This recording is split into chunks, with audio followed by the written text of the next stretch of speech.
Regular. Thank you. So a regular planning and zoning commission meeting for March 19th to order. Start the roll call. Joe. Joseph Adaletta. Dwight Reinowitz. Yeah. Mark Blackmore. Amy Monahan? Doug Porter. Aaron Barbo. Joe Palulik. John Day. Do we have anybody on Zoom? Any commissioners? Unless the David happens to be David Morse, but that's not how. He didn't answer, so. So we'll seat all three alternates. Say. Right?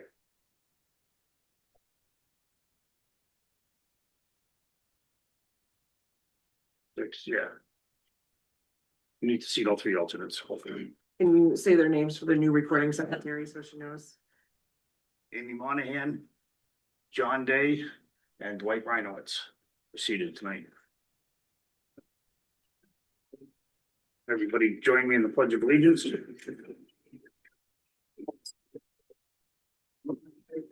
Pledge allegiance to the flag of the United States To the republic which stands one nation under God, indivisible, with liberty and justice for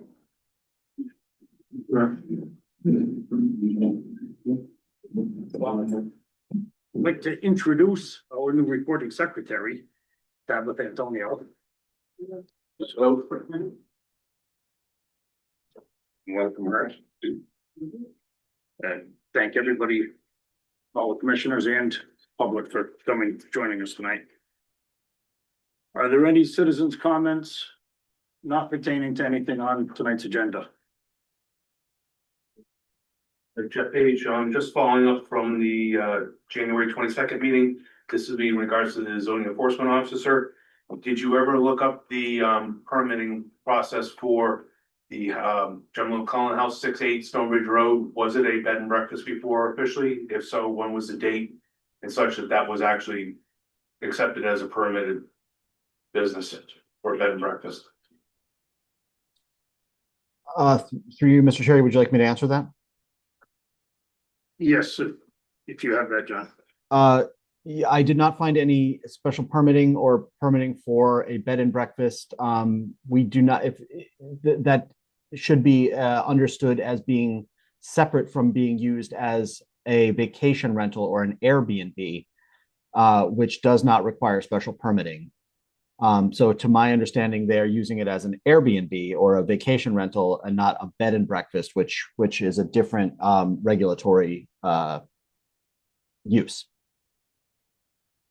But there was never anything that was officially applied for as a bed and breakfast. That is correct. Okay, thank you. I'm sorry, what was the name of Jeff Page. it? And also the name of the business? No, I'm just a citizen. Okay, but the name of the location? 6 and 8. Yeah, 6 and 8 Stonebridge Road. Okay, thank you.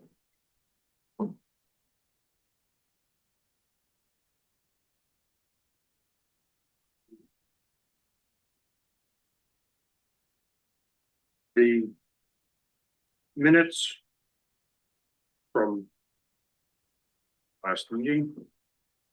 Meetings of January 19th, February 19th. Everybody had a chance to see them. I'll make a motion to approve the minutes as submitted. Second. That was motion made by Sid and seconded by Joe. By who? Oh, Sid, yeah. Looking at it. Sid has- By Doug Porter. I knew that. I didn't get the name tag straight. That's all right. There's a lot of All day. pressure. All John, I second it. okay, John Day seconded. All in favor? Aye. Opposed? Extensions? Yes, I abstained. I wasn't here. That was Joe Palulik. Abstained. Good. Can't open the public hearing yet. Not if we announce the time. think we had a time, right? Did we have a time? We have to wait for the 7:45, John? Good question. Let me look at the previous minutes to see what you scheduled. The announcement that was sent out says 7:45. The public notice was. Yeah. Yeah, this says 7:45. So Here. yep, so you have to wait. I mean, you could you could go on to other business, although actually there's not that much other business unless you wanted to do the communications Hello? or some of the other stuff. Hi, Can they hear me? Yeah, we can hear you, Haley. The public hearing was actually advertised for 7:45, so we have a couple of minutes before we can legally begin. Okay, for a second I thought I got in trouble for not announcing myself or something. I'm sorry. Let me turn. Okay. Okay, as long as I'm good, I'm gonna turn my mic off.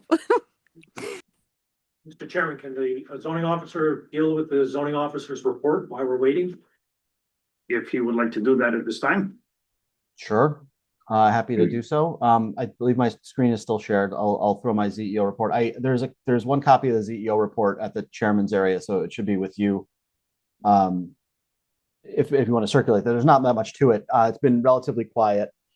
A couple of permits, a pool, propane tanks, and single family residence that's pending. There's a new single family house on New Sweden that is getting its CO, so we gave them an erosion and sedimentation bond. Obviously, Ms. Kuhn is here this evening for the public hearing. We have been I spent some time this last month working on the multifamily regulations that we'll talk about later in the meeting, as well as working on drafting the plan of conservation and development. We completed the develop section, which is sort of the development end of conservation and development. And we began talking about the enjoy, which is sort of the third of the three substantive sections. And that will hopefully be ready for review at the April meeting. I did get a series of questions from a potential developer who is looking at doing a gas station convenience store and possibly package store, which the town currently does not allow by ordinance, and went through the procedure with him about proposing to change that to allow package stores in town, which would require something like 600 signatures and a ballot measure that would be placed on November's ballot. But so we'll see if that moves forward. But I spent a lot of time back and forth on that topic. But otherwise, not that much going on. Was there a location, John? This is Judge Fataletta. Was there a location, John, for that interest for the gas convenience and package store? He was talking, in generalities, along state highways and that sort of thing. He didn't have a specific site to inquire about. Okay, thank you. So, And on the comment about working with first selectman on proposed citation ordinance, yes, sir. is that something you could share with the commission at some point to see what the draft is for that? I heard the first selectman on the radio this morning talking about that as being one of the items for an upcoming town meeting to vote on. I'm just curious. Sure. Yeah, I don't have a copy. I was sort of marking up a hard copy that he showed me. So Okay. I could fetch it from him. But yeah, sure. Thank you.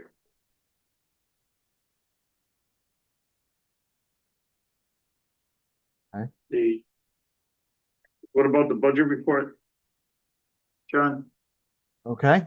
Budget report. As such,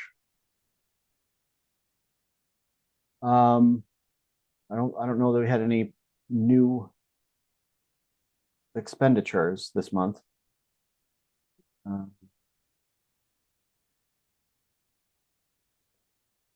I'm happy to answer any questions such as they might apply to me, but this is the current status of the budget report.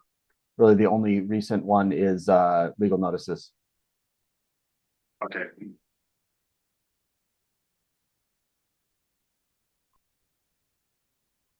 Go back. How about home occupations? No home occupation applications. Smells pretty good so far, but correspondence, we can squeeze it in. Let's squeeze in correspondence. So there were two things. And actually, I'll have to. NECOG sent out an email at the beginning of the month regarding the NECOG sort of co-hosting or hosting a special session on the Public Act 2151, and there's some information that NECOG is hosting about the flow of information in the new housing bill. So that is available. And then there was also NECOG has started to publish a monthly newsletter via email. So if anyone's interested, we could get you signed up for that. There's, just basic regional news, a little bit on community investment fund grants, and some, and then some recap of the Public Act 25-1 that they're hosting. There's housing at the crossroads. There was one on March 10th and one on March 24th.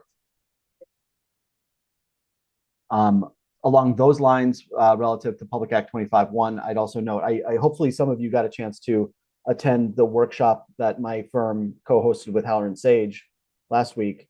If you did not, we recorded it as well. And so we put the recording and the PowerPoint and some other resources up on my company's website, which is tycheplans.com, TYCHEPLANS. I'll actually, I can show you exactly where.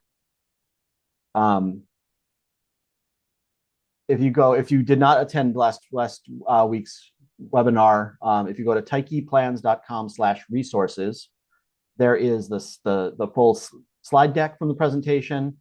There is the COGS summary of Public Act 25-1. We do have the full workshop recording, which is about an hour and 45 minutes or so. You guys can fast forward through all the boring stuff in which I talked about. And then there's some additional guidance from OPM and Attorney Mark Brantz. So there's a variety of resources about the new housing bill on my firm's website as well. And look at that. I got 744. If we listen, this is Doug Porter. If we go on and listen to that, can we still get the credits for the Yes. time?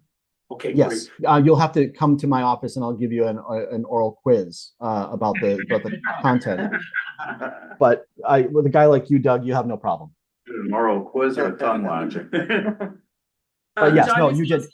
If you do, I'm sorry, Amy, just a second. If you have attended that or you did watch this or other training sessions, if you could just shoot me a quick email so we can keep track of commissioners' hours, that would be great. Sorry, Amy, go ahead. I very much appreciate the correspondence, but we cannot click on these links and open them to view. So like we can't see the question form or the flow charts. So it's not really helpful to us. In the correspondence, let me just make that straight. So correspondence, oh, look at that. Yeah, so that's how you can't click on any of them, so you can't open them. It was uploaded incorrectly. Okay, I can forward that to, well, I can screw around with the formatting and make sure that it's clickable. Yeah, and the same thing like with the newsletter, any of the links in the NECOG newsletter, the way it's uploaded, you can't click on those. So if we're gonna do this in the future, just make sure we can actually access the information. Fair enough. I will work with Tracy to make sure that we save it correctly.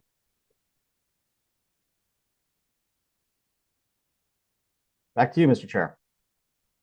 Thank you, sir. I think we're almost there. We are there. We don't need a motion to open that, correct? We just. Nope, you just go ahead. All right, go ahead and open public hearing for application number 674-02-26, 253 Route 169. Change of use to a tattoo art gallery, drama permanent makeup. Okay. So Haley, you are up.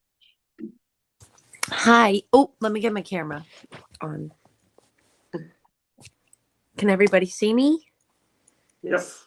Okay. I apologize. I'm already booked a work trip, so I can't be there in person. But my name's Haley Kewen. I own Wild Roots Tattoo and Art Gallery. We're currently located in Canterbury. We are in a plaza, so there is a lot of foot traffic, and we're kind of looking to limit that since we are an appointment-based only shop.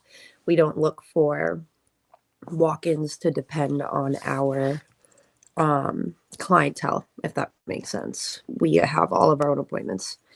We're a very art focused tattoo shop. We do all paint, acrylic, and oil. And we also have a artist who does permanent makeup, eyebrows, and eyelashes and lips.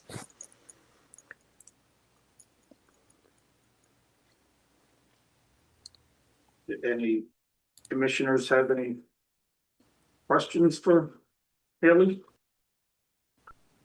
Just, If I might, Mr. Chair?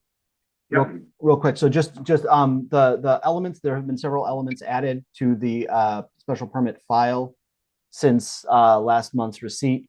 There is actually, I'm gonna share my screen. Ms. Kuhn submitted a statement of use, a narrative of use, and then as well as she submitted a statement of compliance with special permit criteria, which I'm afraid was scanned backwards. So we have there's a statement of the various special permit criteria, as well as a request for waiver of application materials that application and drafting materials that would not be applicable as being unnecessary for the commission to make decisions in terms of site grading and drainage and things like that, because no physical activity is being changed or physical modifications are being proposed for outside the building itself. So there's a delineation of those waivers, as well as a statement of compliance with the special permit criteria. So that is in the file. And there's a couple of copies, Mr. Chair, if people want to circulate that. I think 3 or 4 copies. So anyway, so not to interrupt the flow of questions, but that was submitted for the public hearing. Look at some of these. How many of the, I'm asking you, John, what could be, how many of the requirements for the special permit can be waived? I think just about all of them. I think in the regulations, you have a series of elements that need to be in a site plan and a series of elements that need to be in the application. And at the end of that list, in both cases, is a statement that the commission may waive conditions that it feels are unnecessary for reaching a decision. Okay, thank you. And I'll take your lead, Mr. Chair, on what you would like on the screen. I don't know if you want Haley's to be able to answer questions, or if you want any particular documents on the screen. Like we could put the site plan up. That might be easy to help people identify what's going on. Is that an older site plan, or are those parking spaces around the back building still proposed? Good question. I would actually turn that to Haley if I can bring up the site plan. There it is. Oh. Because I agree with like the front parking spaces being accurate, but I don't know if all those rear ones are planning to be used, because I think that's a lawn. This is I note this is an existing conditions plan that was prepared years ago. Zoom it just a little more? Yes.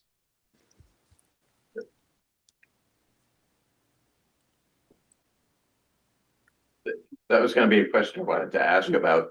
Haley, you had said in your narrative that there are 6 artists. Does that include you as one of the 6? Yep. So if there are Yes. 6 artists and they see 1 or 2 clients a day, that looks like about 12. So, parking spaces needed.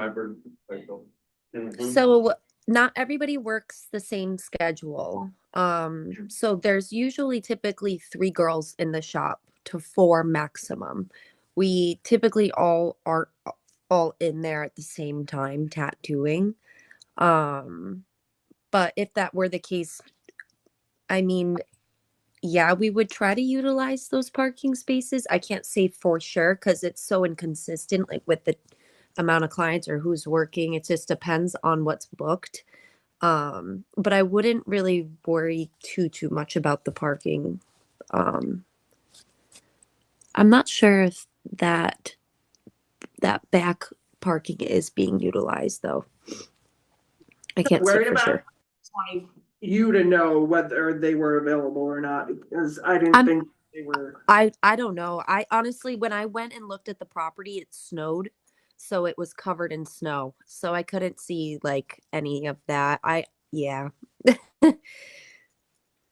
And if I might, Mr. Chair, I don't want to put them on the spot, but I believe we have representatives from the property owner. Haley is intended to be a tenant on property owned by the Millers. I don't know if either of the Millers are available to answer a question about the parking in the rear. Can you answer our parking question? I'm Cassie Renwitz. I'm representing her in the lease. I'm just a realtor. I'm not the property owner. Obviously, I'm not David Miller, but it is an older map that David had, and I believe that those parking spaces are not there.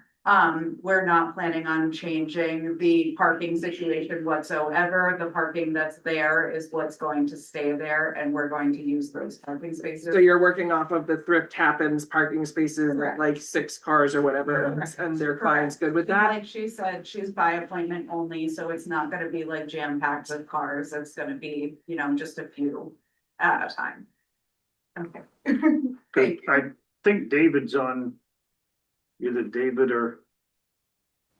I think some of the Millers were on Zoom, I think. Yeah. They don't, Yeah, I'd also just note that on the key, the rear parking, the R's here, if you can see the letter R, those are future reserve parking. The E's over here are meant to be employee, and then the main parking provided, current is just the P up front, up here. So that wasn't, Okay. yeah. We just heard, John, that the reserve parking spots are not available. is that all on right now, or is that actual parking? No, she just said that they're not there. They're not. There is none, They're okay. not there. They're not Right, there. well, that's why they're labeled as, future reserve or reserve future, which I wouldn't expect that they're actually there right now.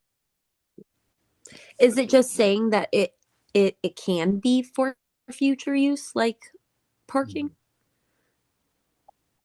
Or are they there? Yeah. I don't believe there are currently parking spots there because they do have the garage there. And then there's Yeah. garden out the back, and then they have their way station building behind the garage. So I don't believe there are parking spaces there. Or available. They're not Right. available either for Right. the future. Did you hear that, Haley? The feeling is that those reserve spots are not available for future use. Okay. So there's only 4 parking spots total? It sounds that way. Well, there's spots in front of the garage. Yeah, so if you use the Thrift Happens parking, there's more than 4. I would say it was easily Yeah. 6 in there. So it's just what you can see in the front, but nothing behind. So there's Okay. more than 4. It's that front area. Okay. Okay.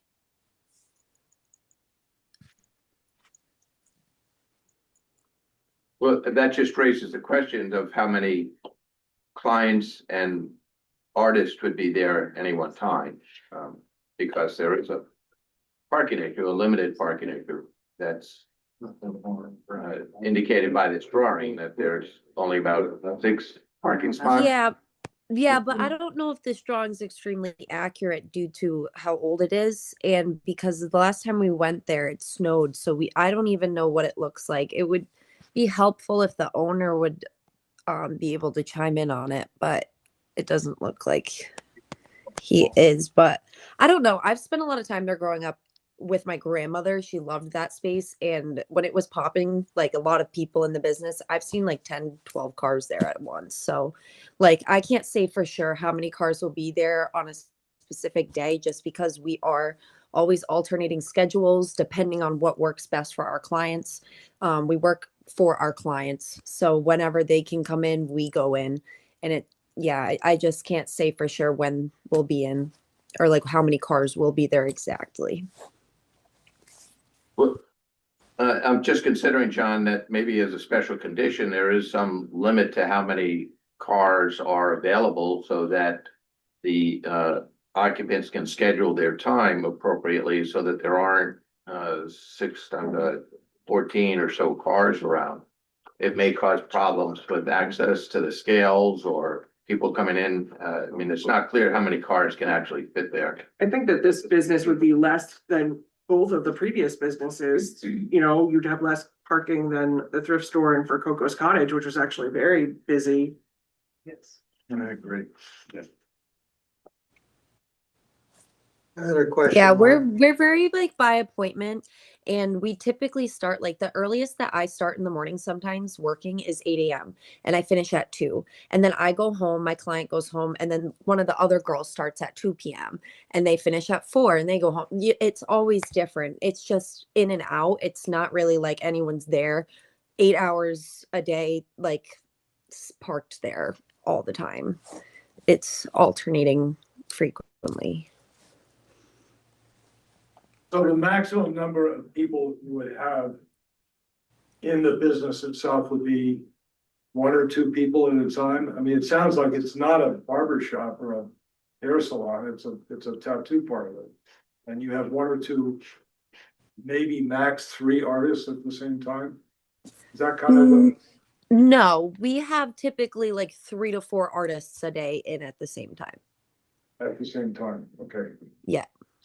How many clients would you expect would be in the parking lot at that time? At one time? So I'd say on a normal day, I have 1 client a day. So that's 1 car plus my car. And then maybe 8 So cars. 5 cars? Yeah, 6 cars. You think they'll fit in that parking lot that's designated? Yeah, no fit. I can't see the parking lot really. This plan looks like it was made in the I don't know when this was drawn. So I would have to get an updated plan and go look at the property myself. But I'd have faith that 6 cars could fit in the parking on the property. No, it is 1959, that's on the state. Yeah, so that's yeah. Clear, I didn't bring up parking because I thought it would be a problem. I just wanted to clarify for everybody that the back parking was not there. I think the parking that is there is adequate for her business. Yeah, Mark, that was my question, was on the map itself. I see it was done by a surveyor in 1959. I'd like to know if that was an A2 survey. If it's been filed with the town clerk as an A2 survey, maybe the realtor could look it up and. This was not, I'm sorry, it was not 1959. I'm not sure what that where that number came from. Because Brad Cheney drew this map. Yeah. And I think he might not have been born in 59. I think he was 2.5. Yes. Let me see if I I can. don't see any other date on here, so That's. Can we look up updated It's, photos you of know what, Coco's it's Cottage?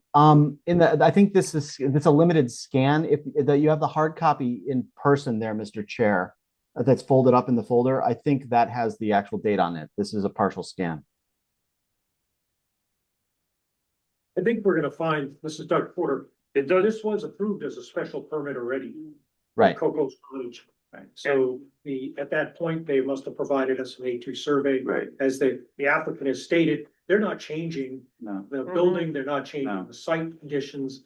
So I think if we accepted it for Coco's Cottage, there's somewhere in the file, a survey. It is on here. It's an A2 boundary survey and site plan. Okay, Do you have And it? it was done June 4th of 91. Great. Perfect. all right, thank And you. that's in the file. Yeah.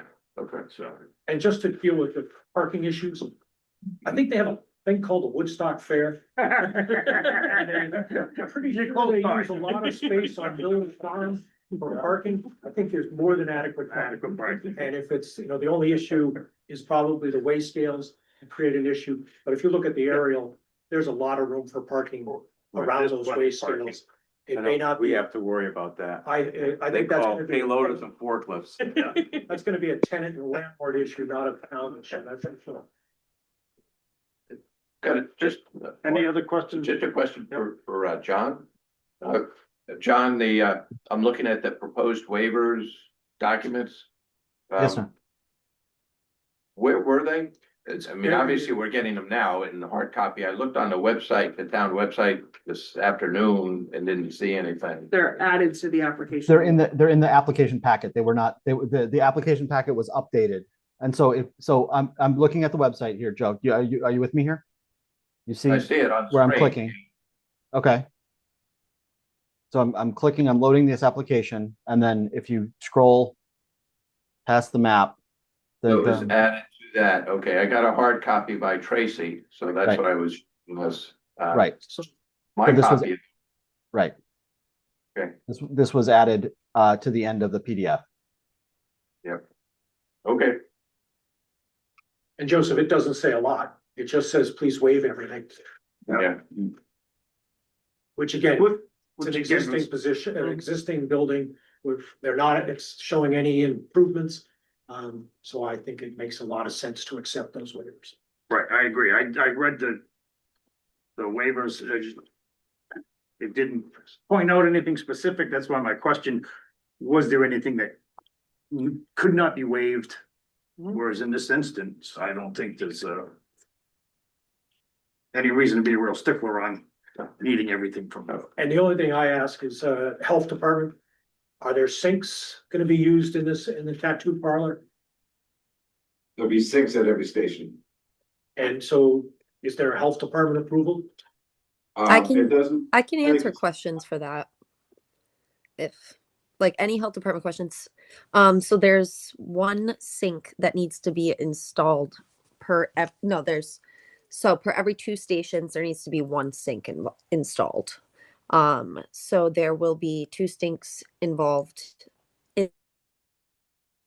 geez Louise, downstairs, and then there will be 2 sinks installed upstairs as well, just to accommodate for all the sinks. But So yes, do we that have- is to code that there needs to be sinks. You understand, but it's The health These are department the- will come in after the renovations are done to do a check. The health department will come in afterwards. any letter from the health department stating that they're gonna do an inspection afterwards. I can try and receive one. We haven't signed a lease yet because. That's we're true, waiting but for them. our special permit requires we have approval from all appropriate agencies. The health department is usually one that we hear from. Given that it's a special permit, that the submission of a health department approval could be a condition of approval if you were so inclined. It will also, of course, not be able to be opened without a health permit. So, regardless of the approval status by special permit, she won't be able to open it without a health permit. John, is that a zoning approval or is that a building approval? Will it come back to you? by That then? would be building approval, but if you made it a condition of the special permit, I wouldn't allow her to file her special permit until we received the health approval. I'm not trying to create any issues, but I also don't want to set a precedent that we're waiving health department approval, and someone could use that in the future Yeah. against Oh, us. no. I wouldn't. I'm not suggesting waiving the approval. I'm just suggesting conditioning approval upon the submission. Okay. Can I ask a question? Sure. I just don't understand, so are you asking to get like a letter from the health department saying that they're gonna do a check after the renovations are done? To ensure that there's a check, because the renovations have to be done first before the health department can even come in. And then they come in, they check our sharps containers that are on the wall, they check our licenses that are up and nailed onto the wall, they check everything. They don't just come in just to check the sinks. So it's like you set up first and then they make the trip to come out and check it. At least that's what the process has been for the last 2 spaces that I've opened with the health department. I think that we don't need the letter from them saying they will come in, just as long as we do know that, John will be inspecting it after, you know. Yeah, make- yeah, 100%. It will be done. And it has to be done so I can hold my license as a tattoo artist. I need to have the health A department lot check. of this conversation is for us to figure out stuff, just like you're trying to figure out stuff. You know, like we're trying to mesh behind just to be thorough, so. We're Yeah, learning no, too. yeah, And we'll want to have something ultimately in the file that's in the office to say that, and the health department gave some kind of certification and approval. 100%. And that's totally understandable. And it's, yeah, yep, I get it. Yep. And if you guys want to as well, if it makes you feel more comfortable, I can give you copies of our licenses as licensed tattoo artists or anything like that if you want that. No? Okay. Any commissioners have any other questions? Harris? Just one other thing, Haley, you have on your letter of intent here that you're gonna open the doors to the public on Fridays and Saturdays for viewing your art. Yep. How busy does it get? Is that just, a couple people coming in during the day? I can't imagine it's many. Yeah, pretty much. It's just people who honestly who couldn't get a hold of us throughout the week. So they come into the shop and they're like, hey, can I talk to you for a second? It's really nothing crazy. We sometimes have some people that stop and want to look at portfolios, but it's nothing crazy. Okay, thank you. It's just more so that there's like a definite way for people to get a hold of us. If they know that we're open on Friday and Saturdays, they can come in and ask questions or anything like that. Okay, all right, thank you. Anybody from the public have questions? I guess not. Make a motion to close the public hearing then? Second. Any discussion? All in favor of closing the public hearing? Aye. Opposed? Motion carries. New business, There is no new business, Mr. Chair. no new business. Old business. We have application number 674-02-26, 253 Route 169. Change of use. Application to change to a tattoo parlor, a tattoo and art gallery. Make a motion to accept the application for a special permit as presented with the condition of follow up with the health department approval. Motion to approve. Yeah. You said accept. Yeah. And if I might make a suggestion, Mr. Adaletta, to add to your motion to approve the requested waivers of application materials. That's acceptable? Or it will include the approval of the request for waivers as submitted? Are you okay with that? Yes. As a second? Okay. Then John Day seconded it. Is there any further discussion? All in favor? Opposed? Abstentions? I'm gonna abstain, Mr. Chairman. Okay, that's Blake, abstaining. Motion passes. Pretty much all set. Good luck. Good luck. Well, I believe Haley jumped off after the public hearing, so she didn't get to hear your approval. I tried to virtually stop her, but she was quick on the trigger. Yep.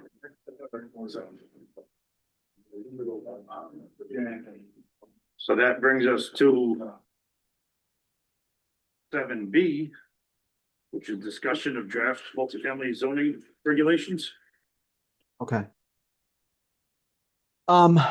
So with your permission, Mr. Chair, well, there's a couple of ways we could do this. I have prepared some additional proposed edits to the planning and zoning, the zoning regulations, moving beyond the small, what we call middle housing multifamily, and into the larger scale multifamily. There are still a few issues with the smaller scale multifamily that I think we need to talk through.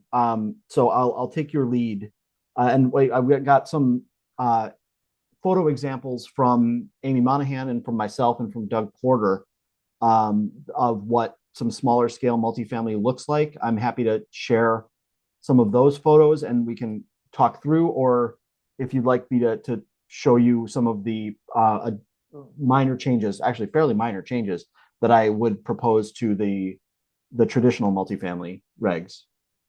I'll take your lead on how you want to proceed. Whichever you would like to start with. Okay. Yeah, let me start with what some of the new language I was proposing. And so, you know, you'll recall, and I'm vamping as I'm scrolling. We split the multifamily consideration into the middle housing, which is basically 2, 3, 4, 5 unit. 2, 3, 4 unit, 2, 3, or 4 unit, which would be in per our discussions, you know, perhaps as of right in certain areas of town, which is to say a administrative permit and special permit in other areas of town. And we can talk more about those criteria. And then there were the larger multifamily, which would be 5 or more, which you had currently, the current standard is basically you need 10 acres and the standard density is no more than 1 unit per buildable acre. Looking to maintain that as a special permit, but propose some relaxation of standards based on our prior discussion. So this is Article 4, Section D, multifamily residential. So the initial changes that I had proposed, and again, this is for discussion purposes only, was to reduce the minimum eligibility size from 10 to 6 acres, retain the frontage of 150 feet, increase the maximum allowable density from 1 dwelling per acre of contiguous buildable acre to 4 dwelling, which is, you know, a significant increase. But the reason I did this was noting that several of what I think were generally agreed by the commission to be some of the most attractive or least offensive multifamily developments, such as Woodstock Meadows, is developed at a density higher than 3 units per acre. And that was deemed acceptable largely because of the relative invisibility of it from the neighborhood, right? The visual buffering. So I proposed this, you know, a somewhat higher density, and changed a couple of other categories. The criteria here, you had at least 200 feet from the boundary of any state highway, so a 200-foot setback to a 100-foot setback, which is, you know, larger than a single family, but not quite as excessive. Retained the setback of 75 from the perimeter. And I eliminated the minimum distance between on-site and off-site dwellings of 200 feet because I find that difficult because it tends to prevent future development of the residential property or of the single-family residential property as much as it would, you know, constrain the multifamily. Reduced the minimum distance between dwellings from 100 feet to 25 feet, which is usually quite sufficient for fire access. That's basically the width of a full-scale road in between buildings. And the distance could be reduced. I eliminated the 250 feet, but it could be reduced if all units are sprinklered, and that basically becomes a fire department question or a fire marshal question. I retained the maximum height of 2.5 stories or 35 feet. I eliminated the provision that multifamily structures contain no more than 4 dwelling units, nor more than 5,000 square feet. Because again, within a multifamily development that's set well off the road, I don't know that the commission needs to be concerned that much with how many units are in any particular building. Increase the impervious coverage from 30 to 50 based on lower acreage and higher density. But added two major provisions. One would be all access driveways outletting to town or state roads shall be designed and landscaped to avoid direct visibility from the public way to the development. So essentially, it'll be, kind of a winding path in, so there's no direct, clear view of a large development from the road. And then I changed the part about open space inside the development to requiring a wooded or a landscaped buffer around the entire perimeter of the subject parcel shall be provided, and then parenthetically, with the exception of access driveways, at a minimum width of 75 feet to provide privacy, visual, and noise attenuation between the multifamily development and the neighboring properties. The commission shall review and approve the proposed planting plan or limits of clearing as part of the development review process. So again, this is, nothing to decide tonight, but what I attempted to do here in words is reflect the categories and the elements that you found broadly acceptable in those multifamily developments that have been built for years and decades, to reflect that that the commission would be okay with something more than that. And really the key element being visual buffering. So that would be the first cut at proposing adjustments to the larger scale multifamily. And I'll turn it back to you, Mr. Chair, if you want to have questions or discussion on this. Thanks. Any commissioners have questions for John? John, the copy I got 2 days ago didn't have all this stuff in there. Yeah, mine too. I mean, this seems great. I guess my only question was, I had asked at the last meeting about accessory dwelling units, and there's nothing in here that addresses that. Right. Well, we can get to that after. This is I wanted to start with some of the new stuff that we were talking about. So this is larger scale when we're talking about 5 or more dwelling units on a property. But we'll get to the accessory apartment stuff after. So my initial opinion, looking at this quickly tonight, is this really seems like a step in the right direction, where we're trying to make it look nice, be nice, and fit in with the character of the town. At last meeting, it seemed like it might be difficult to do that. But I think we'll need some time to sort of look at the actual language and think about it, et cetera. Sure. So yeah, and again, this is obviously those of you who received hard copies apparently didn't get the right version, and I apologize for that. But yeah, you're seeing this basically for the first time. I'm not expecting anything other than, okay, thanks, we'll take a look. But yeah.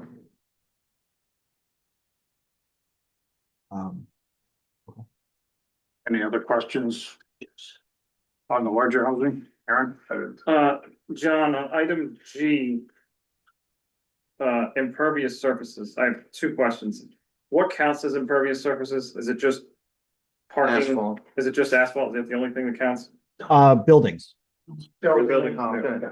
Okay. Basically things that are well, yeah, I was going to say basically things that are impervious, but that's a tautology. Yeah, it's right. The buildings aren't great. Okay. And for existing multifamily in town, well, I guess none of them could exceed there. Well, roughly what percentages of impervious surfaces do the current ones cover? 50% just seems like a lot. If you're covering half the lot with asphalt and buildings. Yeah. That would be an upper limit. And if you sort of look at the math of if you're requiring a full 75-foot buffer, vegetated buffer around the entire thing, there's probably a lower technical upper limit for how you could do this. But I mean, it could, that's a good question. To answer your initial question, I have not done an impervious surface breakdown of existing properties, which is, we could really only kind of estimate based on aerial photos. But, and broadly speaking, one of the key elements of any special permit would be drainage and stormwater management. So, with more impervious surface comes more runoff to manage, and our special permits require on-site management of stormwater so that your peak discharge is fully attenuated. So You know, it is higher than previously allowed, but you know, I would want to know more about what your concerns are about negative externalities based on that impervious surface that aren't already covered by our regulations. So other than the number, what is concerning you? Yeah, it just seems like a lot if you're taking half of a lot and covering it with impervious surfaces. But I guess based on, you know, runoff and everything else that has to be taken into account, it's probably not gonna approach 50%. Broadly speaking, unless someone is going to be, you know, paving every, you know, 50% on the nose and has to do stormwater galleries under a parking lot, my suspicion is, yeah, that you're ultimately going to get applications that are far below 50%. John, this is Doug Porter. I just did a quick calculation based on the buffer parameters that you give. The buffer is going to be 41% of the site. Okay. At a 6 acre site. At a six, well, it's gonna be, yeah, I did it at 6 acres, but proportionally that number's gonna stay. Because your perimeter is gonna go based on the size of the area. You're gonna have more perimeter if it's a 10 acre site, but you still gotta provide 75 feet all around. I think it's too much. I think the concept is there, but I think the idea of a 75-foot buffer will make these, it won't be economical to build. If you have a wooded lot. It's a big buffer. That's a big price to put a 75-foot buffer all the way around it. I think the idea is correct, that you want to make sure that it's, you're providing a buffer to the neighbors, but a 75-foot buffer is a big buffer. I agree. Percentage given to the size of the lot. You could say, you could just say it has to have a visual buffer from the neighbor, from the adjacent properties. And they can do that with grading, they could do it with landscaping. There are ways to do it. Right, so just a visual buffer and then setbacks. But, and then, John, you can correct me if I'm wrong, but I think the state building code, as soon as you go over 4 units, has to be sprinkled. Do you know, Tim? Yeah, And I don't do anything over 2 units, so I don't know, but I think the exemption, the code says that everything has to be sprinkled, but they make an exception for 1 and 2 family homes. But it may go up to 4. But the code says it's gotta be sprinkled, but there is an exception for single family. And I think duplexes, I don't know if it's 2 or 3 or 4. Right. So, yeah, and I mean, so that's. How many can be adjoining? Well, it says, he took that out. It says Yeah. that the maximum is 5,000, was 5,000 feet, but that's gone. I think that we still need to have that in there. Yeah. And I also, you bring the spatial distance is 25 feet to a unit. Again, if they're sprinkled, it's less of an issue, but if they're not sprinkled, I think the code is 30 feet, or else the outside walls have to be fire coded. Okay. I think they're sprinkled. So. It's out of my wheelhouse. Yeah. I don't, yeah. Okay, we can check that, but I mean, I don't think that the existence of the sprinkler requirement on, you know, 4+ units actually needs to change the way the regulation is proposed here. Because again,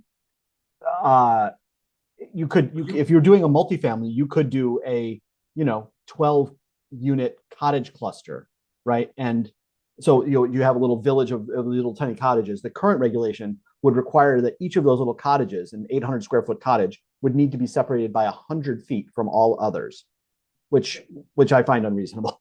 And so, you know, propose to move them closer. If the fire code says, well, there's fire code and there's zoning code, right? If we say you can get as close as 25 feet, but the fire code says 30, well, then they're going to be 30. But if you have fire protection and each of those are sprinklered, then they can be closer by fire code, but our regulation would still say 25. So there are potential conflicts, but I don't think that is a fatal flaw in these proposed regs. It's just you would have to satisfy all applicable regs. Like we could allow a certain density, but if all your soils are bedrock, well, then you're not going to get that density. Like that's life.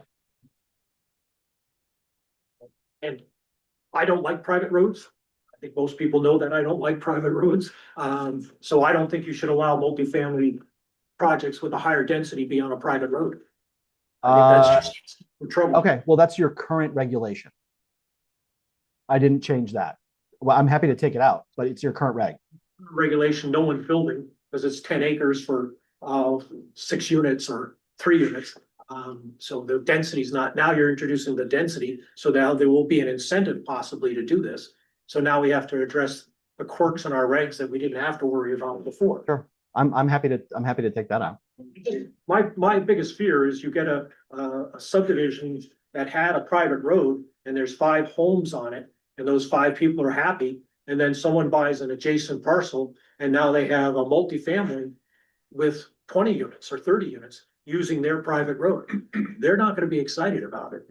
Hopefully, I would venture to say they're not going to be excited about it even if they live on a public road. The roads that go into Cornfield Point. that Private comes road. up. That's a driveway, I would say.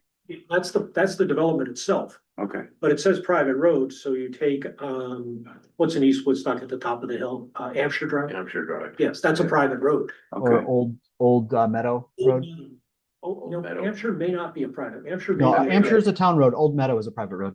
Old Meadow's a private, Okay. so there's a bunch of land behind Old Meadow. Yeah. That there is an access. Now all of a sudden they could be using, a multifamily project could be accessing Old Meadow Road. And those people that are there are gonna have to pay for the maintenance on that road. I would be Including thrilled. the new development, Yes, right, so. but they, you know, proportionally, they could say, I'm only 1 lot.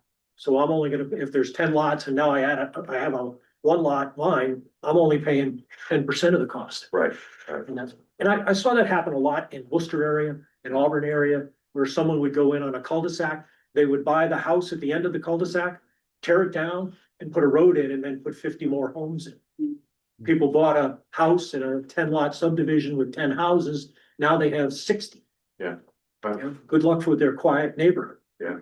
So that's just something, it's one of those things I'm not big on private roads. I think that's fair. I think you still need to have a maximum size on the units.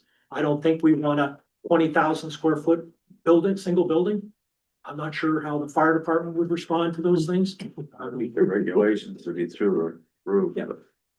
So those are, and again, my focus, I totally agree, we have to address multifamily for larger than 4 units.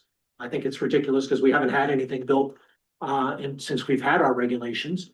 I think Cornfield Point was built and, Woodstock Meadows before zoning went in. Yeah, both in the 80s probably. Thing built since then. Right. I think we have to make changes. My focus is, let's deal with the 2, 3, and 4 unit ones first. See how that works, and then we can come back and address the larger scale projects. which is what I thought we were doing, so I was a little surprised to hear this approach to start looking at the larger scale. I think it's okay to have the look. Yeah. But my focus still is, let's deal Yeah. with 2, 3, and 4. Right. Right. So I'll just as a way of explanation, I was, trying to be productive for the commission, and looking back at my notes from last month's meeting, I'm going to stop my share for a second. Looking back at my notes from last month's meeting, I didn't get much direction, because I think there was some, back and forth discussion about, do we like this, do we like that? So there was really not much for me to move forward on. So I moved forward on this part. But yeah, as because this was something we needed to talk about. So didn't mean to throw anyone for a loop, but wanted to continue to make forward progress on the regulatory considerations. And I'm happy to, if you'd like, pivot to the smaller scale stuff. And John, I wasn't ready at last month's meeting because I thought we were gonna have a planning meeting and talk about it during the planning meeting. So I wasn't ready to go for the meeting, it's great that our meetings are dealing with business quickly and gives us time to do planning, which is great. But I'd love to talk about 2, 3, and 4 tonight. And I'd like to see what you and Amy came up with pictures, because I brought some. And I have questions. And I don't know how you want to go on that discussion, John. I'm not in charge of the meeting. I directed to the chair. Except this is planning issues and I kind of look for you to take the lead. That's what I was, I just wanna say, I appreciate looking at this glance of the bigger picture because the multifamily housing is a holistic thing, so I think we have to be aware of what could happen on a larger scale as we're looking at the smaller scale, because you can't decide which one is going to be developed, so I appreciate this glance into the bigger, the changes. I agree. So we have something to look at, what John started, gave us some ideas to look at here. Now we'll ask John to go back to the smaller housing we were working on last month. And we'll look at the Sure. pictures. So yeah, no, I would, yeah, appreciate you guys if you're able to sort of take a look at the draft larger stuff that I worked on over the next month or the next, if we have a planning meeting and at the beginning of April, that's your call. Anyway, but so that's for consideration. At last month's meeting, talking about the smaller scale multifamily, which again would be 2, 3, and 4 units on a property, on a single piece of property. And we had a couple of sort of areas of consideration that I think we did not get consensus on. And those would be, number one, allowing multiple independent freestanding buildings to comprise a small multifamily or as a combined single structure. That's one axis of discussion. The second is, should there be design considerations about those units, in terms of multiple front doors, multiple garages facing the street? Because it seems like people, when we talk about duplexes and triplexes and things like that, people are frequently hung up on the question of the houses along Route 197 in sort of the northwest part of town, across from Herondine Landing. That people, were responding that they didn't necessarily like that. And I think that what wasn't attractive about it perhaps is the double front door and the double, garage door. So the design considerations of what the facade appears to the street is sort of the second area. And then I'm forgetting what the third was. Amy, do you remember what the third was? No. Okay. So those are 2. Let's start there. Doug and Amy both provided a couple of pictures. Doug, I can scroll through this slowly. I don't know if you want to narrate as we go. Most of you drive around town a lot. Of course, I had to go to 2 other towns. I went all the way to Putnam and Thompson. But this is on Saban Street, and this is part of a larger project. But it shows you what a fourplex could look like. That's the highest that we're going to allow in our small multi, what they call them? Middle housing. Right. So that's a fourplex, and then in the same project is a duplex. And yes, there are other units there, but if our regulations might only allow one of those, but it gives you a sense of what it is. And then, John, if you just can, I sent them as separate emails so I wouldn't overload the email server. This is in Woodstock, huh? It's Trip Road, right? I Yeah, always this not one's sure Trip. what's that in that area. That to me is a classic apartment building. Gail, that was something like Gail and I lived in our first apartment. That's 6 units, which would be too big for our middle housing, but it could easily lob off the last 2 units and it would be a 4 unit. It provides a need. It meets a need. It doesn't have garages because that costs money. So it's strictly providing residential housing for people, which is probably what we're looking at in the middle housing. Now, and that's been here for quite a while. Has anybody lived in those apartments? Mine, Gail and I lived in Sturbridge, and it was only 6 units when we were there. It's, I think, 150 now. So that project grew right on Old Hall Road and Route 20. And so there is a demand for housing, so that's it. And then this is, that's actually in Putnam. That is on Senexit Road. And that's my mother's condo. She lived in unit 2. And the request was from my mom and her friends was, where's there a place that we can retire to in Woodstock? The Meadows was full, Cornfield was full. And so I built that 6 unit condo project. It was in Putnam. It is part of my Beaches property, which is what I got a kick out of. And the Beaches property was 54 acres. I built 14 homes in the Woodstock side on 52 acres. And I built 6 homes on the Putnam side with 2 acres. All, I'm gonna total it up, all 20 people are thrilled. The people that live in those, and how many people know the Kirks? Yeah, so they just moved from West Woodstock into that project, and I talked with them today. They're thrilled. They don't have the big house to take care of anymore. They're close to the church still, but they're also close to the facilities they might need at Day Kimball and things like that. So that's gonna meet a need that we have. But that's a duplex. This is different than Cornfield Point in that I use the garages to provide a buffer between the units.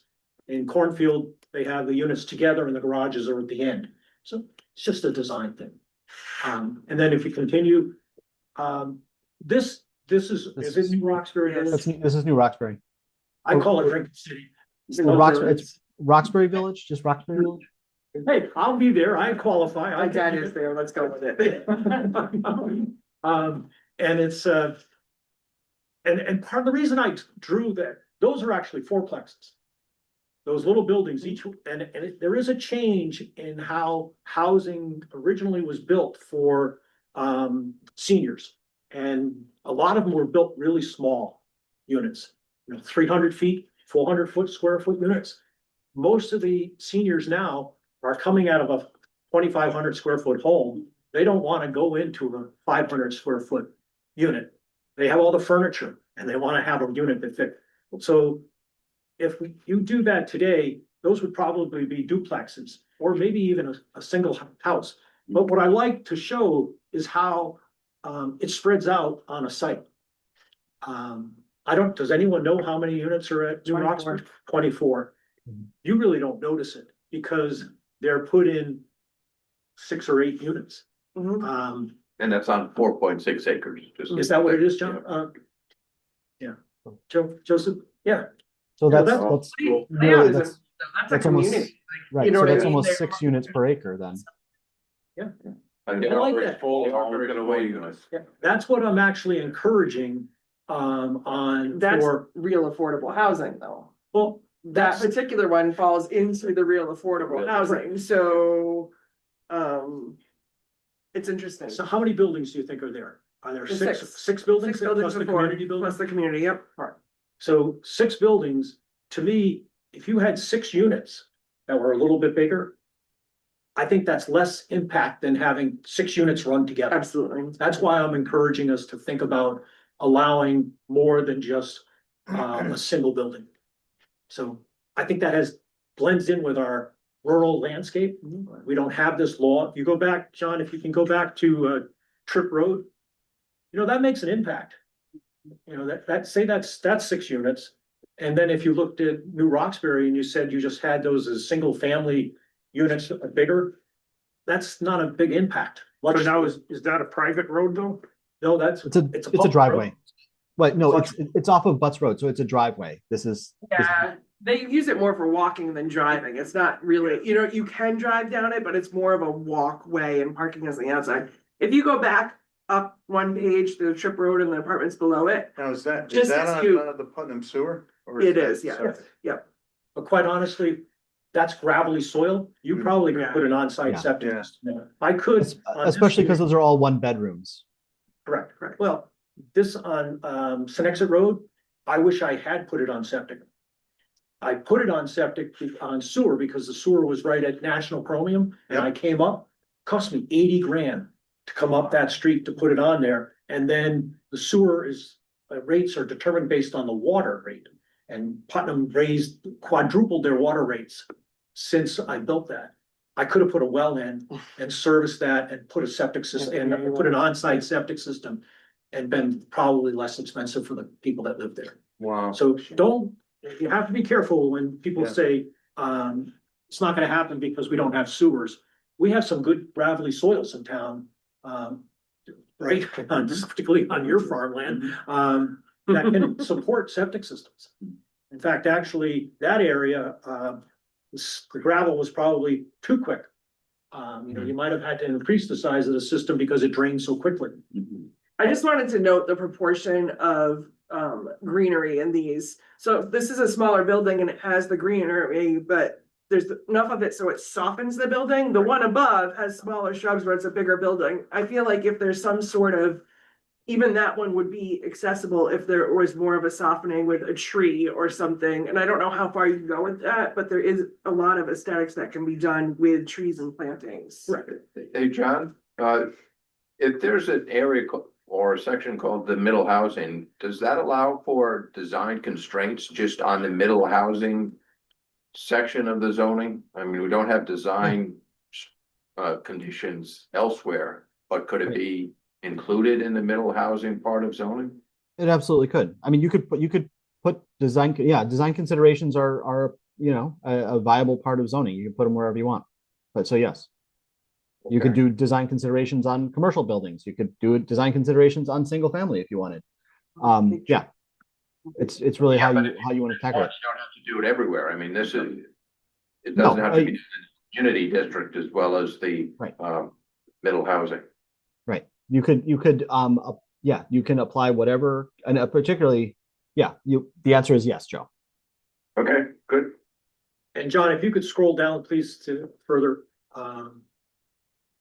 Okay, this is actually Cornfield Point, but Woodstock Meadows, that top building, that's the same building that they built in Woodstock Meadows. Mr. Lasky was kind of tight with a dollar. He could reuse the design he did. And so that's like a townhouse style. That's 4 units. And we did a single 4-unit building like that, I'm not sure it has a tremendous impact on the rest of the neighborhood, especially if it's landscape. That was nicely done. And then this is a duplex on Cornfield Point, and there should be one more which shows a duplex without garage. No, let's see. I don't know if I got, there we go. Is that one? No. Keep going, John. I think no, still find it. I took a couple pictures of some really ugly duplexes in Putnam. I don't know if I got that email, Doug. That would have been one of the early ones. It would have been right after, but that's okay. And the trouble, and I think that's the problem we're having at Herondine Landing. It's the ownership. You can have duplex that's a condo project. You also can have a duplex that's rental. I think they become more of a problem when they're condos, because one person may maintain their side of the condo, but the other person doesn't. It depends on how the condo association's set up. And that one in Putnam, which is on Saban Street, you can see that they had a re-roof. One side wanted to do the re-roofing, the other didn't. So you have a roof that's brand new on one side and the other side it's falling apart. That's kind of, I don't know how you regulate that in the future, because that's what makes it look ugly. Yeah, and New Roxbury looks okay because it's senior housing, so someone manages the entire project. And then John, if you go down a little bit further, I'll just discuss the rest of the ones that I had. Yeah, I'm scrolling past Amy's and mine. So this is one of yours. This is in Thompson on Route 12 and Riverside Drive, right above the Rhythm Mill. It's right on the corner. But this is a concept that you're seeing in a lot of towns now. That's a duplex. It's a pretty big house. And actually, I think there's 6 units there. You may go one more, John, down. Yeah, see, there's the other units that are back. It's a pretty tight site. It doesn't, when you drive by, it doesn't overwhelm you. Is this the one just before the Knights of Columbus? Correct. Right on that curve? Yeah. Oh, yeah. When you drive by, does it overwhelm you as you drive by? It did me. And how far away is your neighbor to your house? Yeah.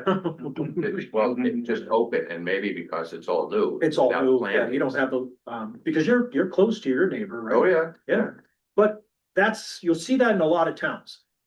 So that's how the developers are meeting the demand for less expensive houses in the area. And then this is up on Doug Hill Road. And again, it's not the most attractive project, but that would be the first unit, a 6-plex. I can't, Mhm. yeah. Yeah, it's very- two sixplexes. Two sixplexes. So if you lobbed off the two of the units, you take out the second green one, it's quite the color combination. That would be what a fourplex could look like. That looks more like an apartment building. Gail and I, when we were building our house on Katy Lane, I looked into moving on that in there. My banker said, Doug, you might want to find someplace else. I was really quite surprised. And I ended up in Lasky's condo. The quality just isn't great. I don't know how you deal with quality issues. It was an apartment building. I think now it's condos, right? Yeah, I think they changed They it. changed it. Oh, When they yeah. made them all different colors. And John, and that one there is in Thompson. Yeah. That actually was built by the past first selectman of Thompson. That's 4 single-family units on a really tight site. Where is that? That was. You know where the Little League fields, it's on Yeah. Red Bridge Road. Yeah, You know where the Little League fields are? It's right across the street. okay. I think they tore down, there was a fire in one of the buildings and they tore it down. But, and I have to step back, it's not the most attractive thing, but I bet you there's 4 families that are really happy to have a house in Thompson, in the village, that's brand new. Mhm. So, but again, part of it was to show you, is that less impactful than having a fourplex that had all of them stretched out like we have at Trip Road? That's pretty intense, but that may look better than having 4 of them all together. So that was what I had. But maybe there's some You other wanna- pictures. Yeah, I just one before Amy gets to hers, I just wanted to this one I drive past just about every day, which is Yes. obviously in South Woodstock near the fair. It's it's a fourplex, one building, a little bit older style, but obviously, it disappears, I think, because it's just there and you drive right past it. It's kind of at any rate. But this, One next to it. Converted factory. Yeah, you're right. Amy, I threw a couple of your pictures in there. I don't know if Going I the wrong direction. So my Yeah, okay. focus was more on transitioning existing properties or potentials for that into multifamilies. When I was a kid, this now single family used to be apartments. I want to say there were like 4 or 5 in there because I had a friend who lived in it. So we have probably several buildings in town that are huge, and this one, last I knew, was empty or almost has not had a lot of use. Not that you can tell people what to do with their properties, but giving them the option to convert into multifamily housing, I think, is something that we should think about. And the same thing, there's a lot of larger farmhouses in town, and I'm not saying like that one is like the Spalding farmhouse, or no, I don't know. Well, there is one of them, but there's a lot of big old farmhouses where there's people living in it that could have 3 or 4 apartments. Somebody posted that over. Yeah, this fall. Like this one is on Marcy Road, so it's a big farmhouse, but it has the addition off to the side and garage in the back, so you could easily put a couple apartments in there. It's an older picture, but just that thought process of not forgetting that we can transition existing housing into multi-housing also. Now, the May House in East Woodstock, right across from Mrs. May's, red gate across the street was the White House. That was where the May, that was 6 units when we bought it and converted it back to a single family. But that was 6 units. It's funny how the pendulum swings Yeah. and we go from one to the other. And it's gone now, but the Sunshine House, Yeah. I thought that was an attractive 4-unit project. You didn't really notice it because you didn't see all the doors. The doors were on the side. I don't know how economical it is to transition something into apartment. It's like if you know what I mean? I'm sure it's not, so it'd have to be a long-term investment, but it's an option to throw out there as a. Did you have other pictures, John, you wanted to show? No, that's the list of them. So I don't know if that moves us farther down the path of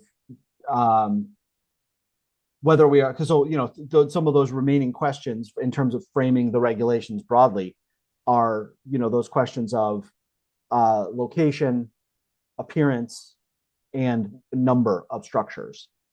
And buffering, I think that's a key part for some of this. Buffering. Beyond, you mean landscaping, or do you mean That, setting bill, like increased setbacks? right.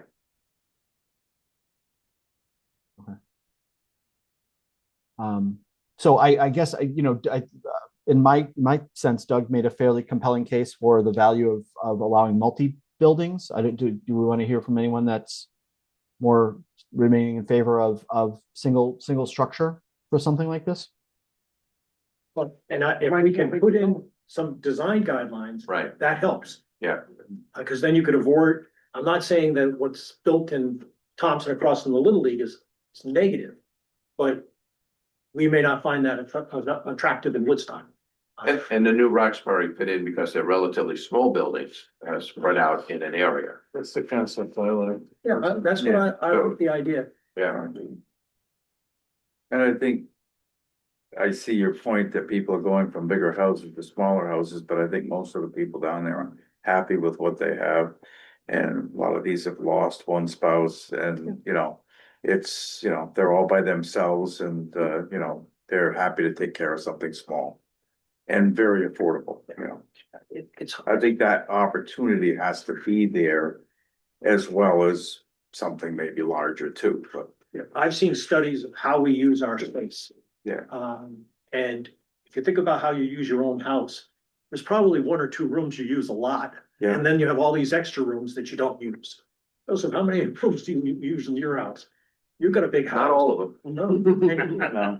Although Gail is spreading out, she's using more of it all the time, her crafts. She has a craft room, now she has a craft house. But a lot of times we just need that living space. If that living space is correctly proportioned, we don't really need big bedrooms. So there, you can downsize a little bit, but a lot of older people, clients, including myself, we have trouble with that. We're used to having all the space. We don't necessarily need it, but it's hard for us to give it up. We do a lot of in-law apartments for clients, and we struggle with it because they come in and they want a 2,000 square foot house added on to their children's house. They're not to the point where they realize they don't need all that space anymore, or they can share some of the common areas. And it's hard. Typically, I tell them to find a condo that they like, than trying to add on to their family's house. Because then you end up with a duplex that's 4,000 feet. And sometimes there's family. I have one on Katy Lane. Do you remember the lakes, Carl? And I can't remember what Mrs. Lake's name was. And it was great when their parents moved in. They had, I think we built 1,500 feet for the parents, but then they died. And then the lakes didn't want to have tenants next door. So it sat empty for quite a while. And then fortunately, the people that moved in, they came with their parents and it was great. So now it was being used again as a family property. Right, ask you a question. When we did that boom back in, the 80s or 90s, where we did all like the little raised ranches, like that whole. Yeah. So I'm assuming that was economical or something, because that just a fad?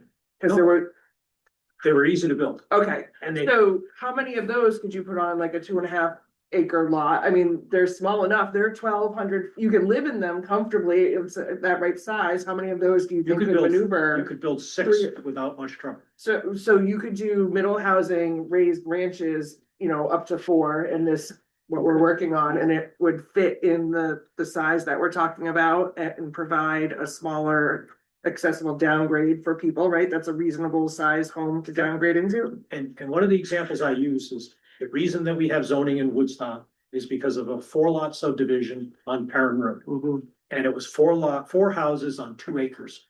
And oh my God, the town's going to heck. You drive by that, you can't see any of those houses from the road. And I know people that live there and they're thrilled. They have a house in Woodstock. It's not real big. It may be a 12 or 1,500 square foot ranch.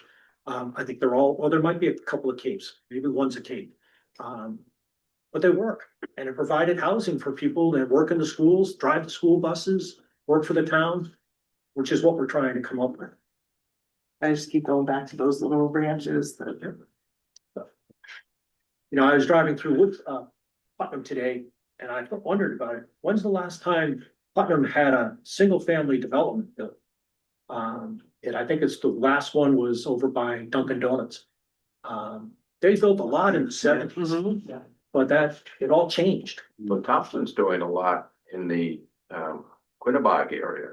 They have a big development going up. Just past Justin, St. Jason David's Laval. Church, that area up there. A lot of single family houses going. And the same thing with the drive-in movie theater Yeah, was converted to housing. right. And those are the small They were small. ranch houses Yep. typically. And Eastford just put in a. I didn't go, I meant to go to Eastford. John, that's where I was gonna pick you up and go out to Eastford. I really need to go out there and take Those some and I- pictures. I went I by there really today. wasn't impressed What with did you that. think? I mean, community. It's a. So I look at It's that. appropriate for Eastford. Let me say it. It's okay for Eastford. It's okay for Eastford. So I look at that development Yeah. as an example of what we don't want to do. Right, And I mean, you could sort of divide this into what we do want to do and what we don't want to do. I think it's equally important to know exactly what we don't want to do. And I mean, these pictures are incredibly helpful. And I think pictures of ones that we don't want to do would be equally helpful. So with it, we looked at a bunch of pictures and all that. Now, what are we getting from here? Where are we going with these pictures? Are we looking at the wording that John has in here? Or are we looking at, we need to put in, I want to say restrictions or put in wording what these houses would look like? You know, we've heard discussion on going, How about we doing that. do general questions like, are we gonna allow both single units and multiple units on a lot? Do we have a problem, you know, any step like that, like, I like having multiple units. I think if we can come up with that design review, I think that's not a bad approach. You know what I mean? So make You one could- decision and then work on, you know. Right. So design review. So that's an important statement, Doug, that you just made, because a design review, which is to say, you know, a person or a group of people sitting down and comparing the application and the proposal to some written standard, right? It can be trickier if you need to be extraordinarily specific if it's intended to be essentially an administrative process, right? If it's obviously a special permit process, which is where we are right now with virtually every single family residence in Woodstock. Obviously that's subject to all kinds of negotiation and conditions and design review and that sort of thing. You can put all kinds of design review conditions on anything that comes before you in special permit, whether or not you have the standards, you can condition it. Obviously it's easier if you have some objectively referential standards. So I guess the question is, do you want building design standards or site design standards or both? Generally speaking, the town has resisted too much in the way of design standards other than the historic district. There's sort of the Yankee mentality of don't tell me what my house should look like, right? Which, you sort of have to ask yourself, you don't have a design standard for a single family residence. You don't have a design standard for an accessory apartment. So you already allow two residences on a property without any design standards and frankly, without any landscaping standards. It's really just setbacks and coverage, right? So that's sort of a key question here is, all of a sudden when you are faced with a third unit that you need, to jump from 0 to 60 in terms of your oversight of what it looks like. That's sort of a philosophical question. And then further break that down, building design or landscaping design. And what I heard from Joe Adaletta is, the buffering, or Amy, talking about the softening effect of landscaping, which once something is built is awfully hard to regulate. Yeah, so that's kind of an important question is, a single family house can be ugly as sin, and can be disruptive as heck. Is there something unique about adding a second unit or, in the case of like Roxbury Village, you know, multiple little buildings. You know, like Roxbury Village doesn't really have much in the way of landscaping. But that was sort of seen as inoffensive. Why? You know, so are we talking about questions of scale? Are we talking about questions of landscaping? And I need to get a little bit more of a sense of where the commission is on that before I can write the words, you know? You have town experience with other towns that have some kind of, I don't know if it's a landscaping scan. And I'm the one who's anti-design standards. I don't want any commission telling me how I'm gonna design the project I'm working on. But I also don't want ugly things being built in Woodstock. So, you know, I have two hats. And Herondine Landing is one that gets me. That's the problem, though. We have two hats and not Yeah. two heads to wear them on. That's Right. the whole issue. I can grow a second head. But I don't know, John, I'd love to say we could leave it to our planner, and a lot of times I think there's negotiations with Yeah. Town employees whenever you get a building permit or whenever you get some kind of thing. But I think it's hard to do.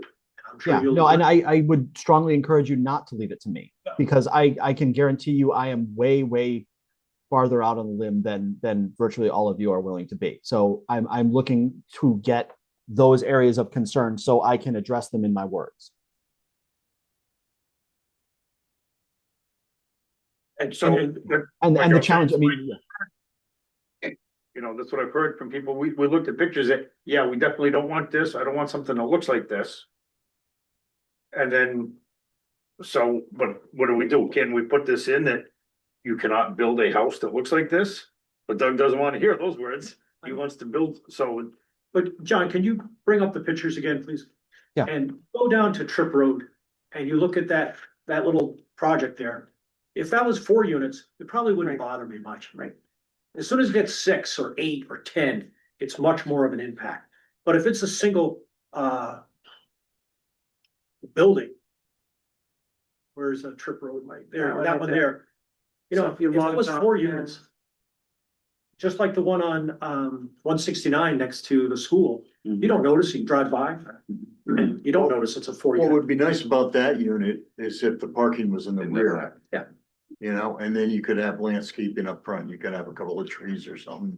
But doesn't it, it's Arborvitae or something. more affordable to have the parking closer to the street. So what we're trying to accomplish is diverse of more affordable housing, but all of our likes are the more expensive choices on the building ends.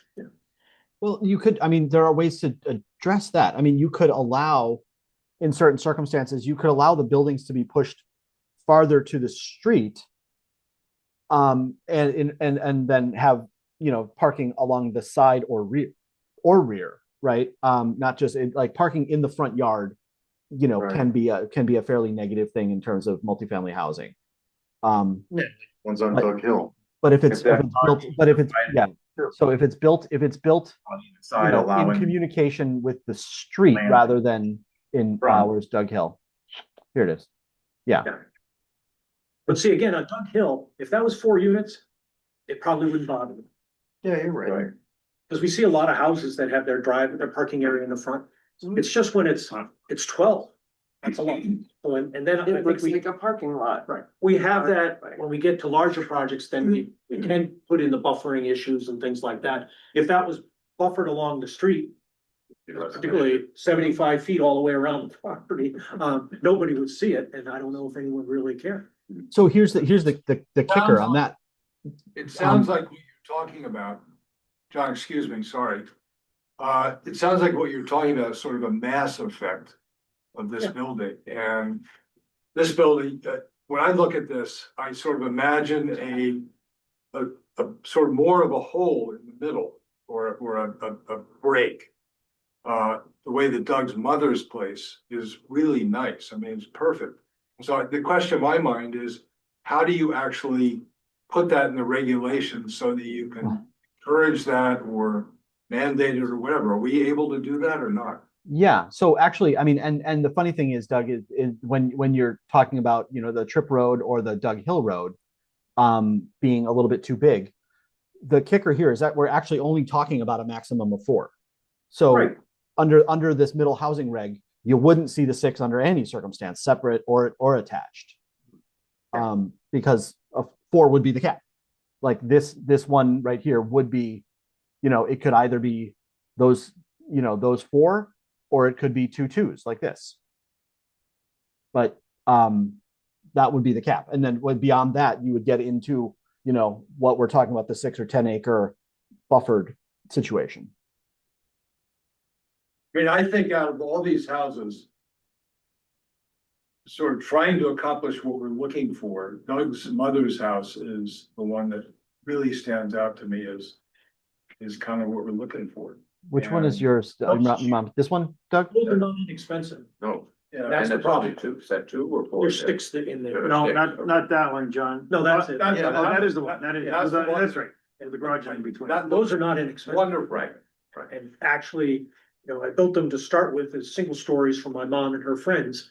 And then a bunch of them are, well, I think one's 3,000 feet. They got the lower level finished, they got the upstairs finished. I think But you four, could, you four. could scale it down, right? I mean, Well, the market tells you what it is. People want to do it, that's fine. If it's only 4 units, I don't think it's a big issue. Well, that's the You thing, can't you gotta tell. have a variety, you gotta have the widow and the widower, and you gotta have, the. You drive in there, you family that can't tell just which moved one out of a big 3,000 house, feet. they can't Really, It looks fit just like. into a little shoehorn, you gotta have. A variety of housing Going options. off track a little bit, I like this with the garage in between because it gives separation. Yeah. And then you don't have to worry about any kind of sound or. Well, if you go back to Trip Road, Gail and I, that's our first apartment. And yeah, we heard what was going on next door. Yeah. Yeah, right. And I'm looking, I've asked Gail if before I sold my mother's condo, when she moved there, she said I could do that with my next wife. So, because I built it so that I could live there. And I don't want neighbors right on my common wall, so I put the garages in. And that, you see that on some designs, but I think Cornfield Point is very attractive. Imagine it would be kind of a fire break too. in a Yeah, way.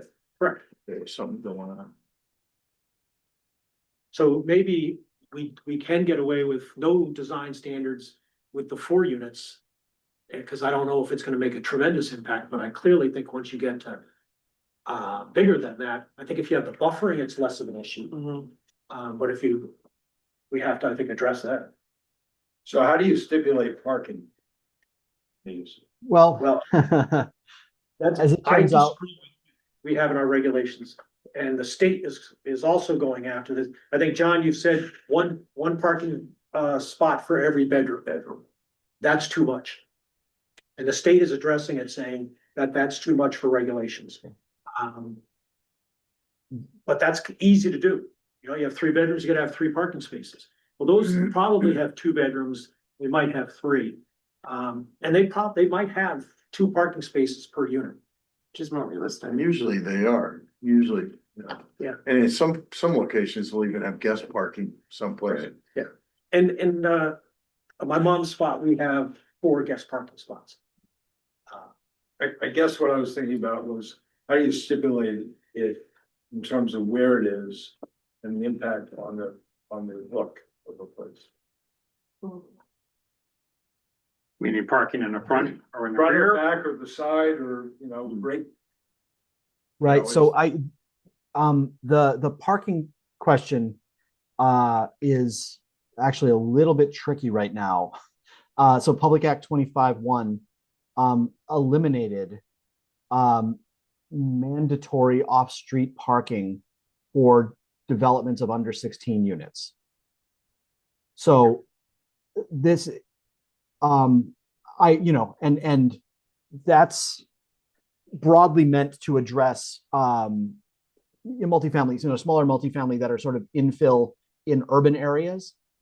But it's also meant to prevent, excessive off-street parking requirements that tend to chew up too much of the real estate.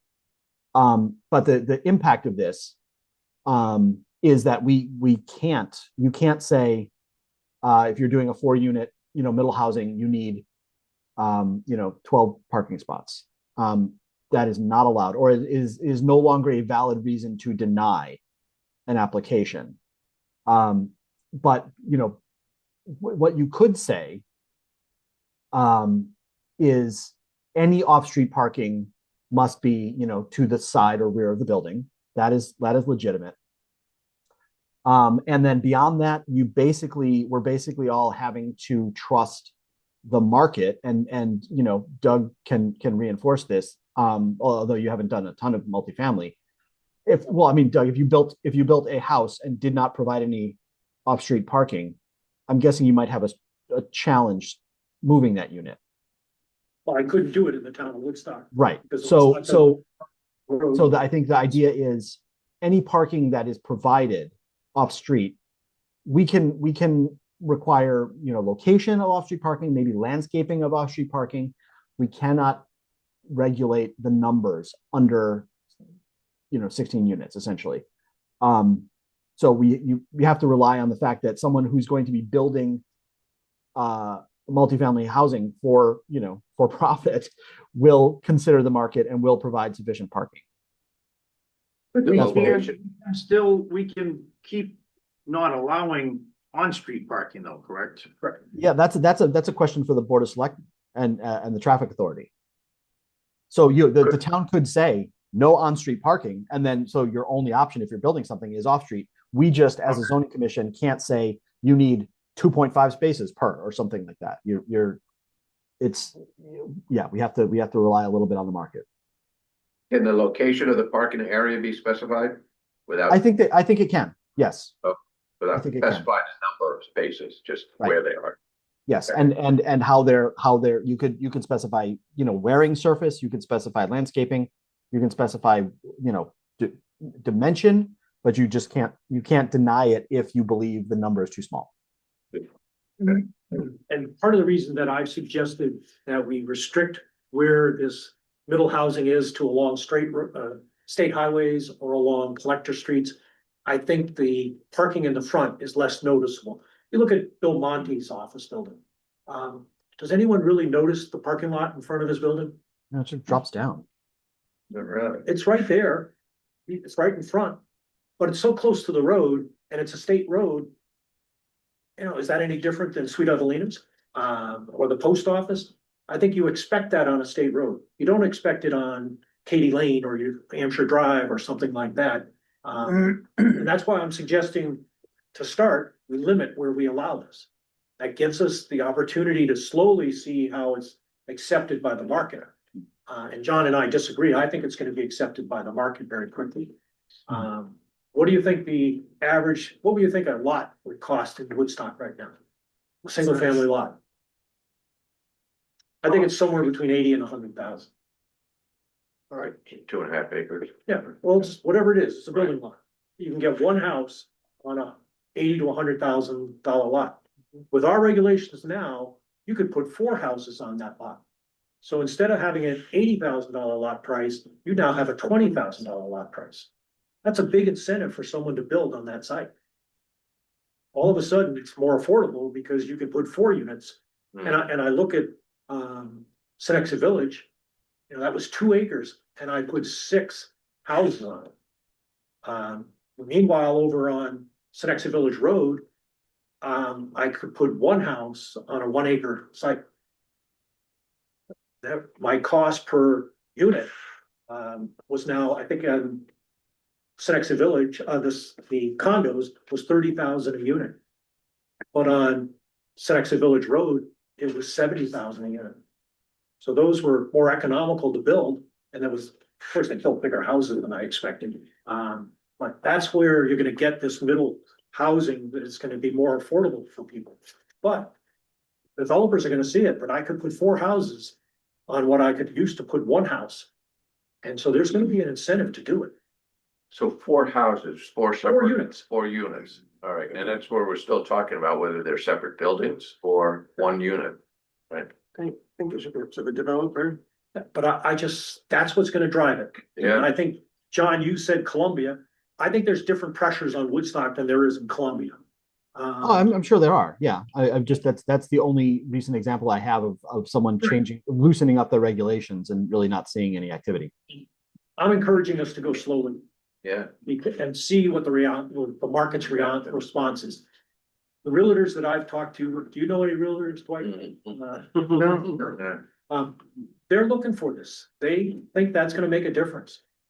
Now, I talked to the realtors in Putnam, I said, if we could have a fourplex on a 2.5 acre site in Woodstock, what do you think? Oh, those sell quick. I don't know if it'll happen because the market right now, we're in flux again.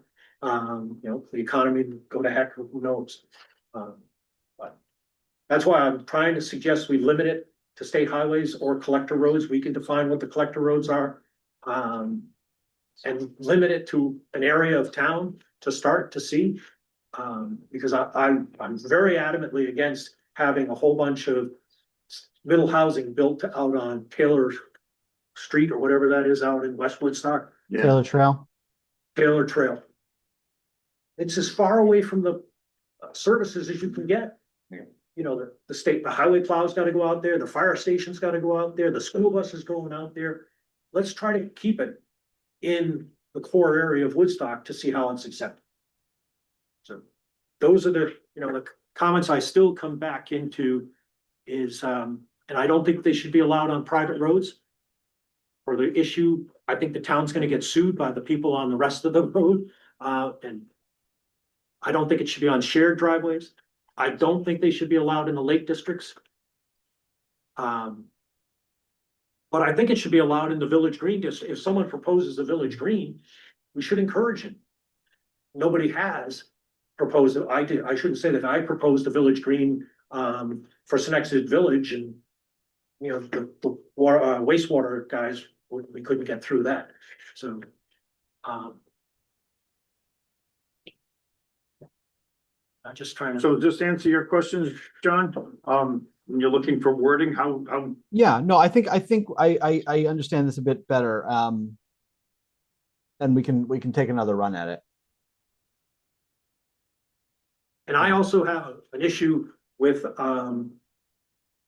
allowing a 4,000 square foot house to be divided up into middle housing.